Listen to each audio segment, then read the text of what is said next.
La salma verrà viceversa sottoposta ad autopsia, perché abbiamo fatto istanza al pubblico ministero. Ringraziamo molto il pubblico ministero, è stato molto sensibile e disponibile. A parlare è Ennio Carta, fratello di Stefano, trovato senza vita la mattina dell'11 aprile nelle acque del Rio San Girolamo a Venezia. L'uomo, 37 anni, che lavorava in un hotel del centro storico veneziano, la sera prima della tragedia aveva cenato con degli amici, poi si erano salutati.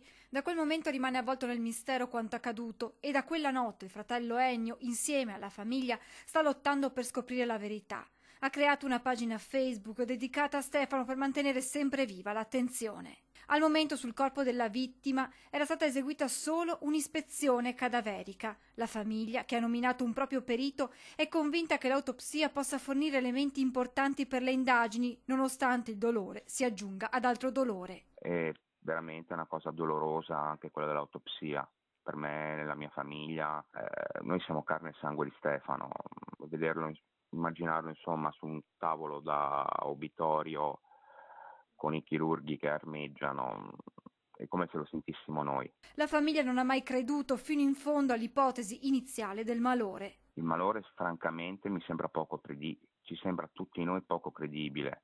Mio padre, il padre mio di Stefano, è stato per tanti anni medico all'Umberto I di Mestre, per cui siamo sempre stati controllati da quando eravamo bambini. Stefano, invece, potrebbe essere stato vittima di qualche malintenzionato. Stefano sapeva nuotare molto bene, ha fatto tanti anni in piscina, abbiamo una piccola casa al mare, però aveva un problema al piede. Se qualcuno ipoteticamente fosse accaduto qualcosa, questo non lo so, sono indagini di polizia, però se gli fosse accaduto qualcosa non sarebbe potuto scappare. Ennio Carta fa sua una frase pronunciata da Otello Montanari a proposito della morte di Pierpaolo Pasolini. Chissà, parli. Può aver visto o sentito qualcosa, lo preghiamo con tutto il cuore, di una famiglia distrutta, contatti la polizia.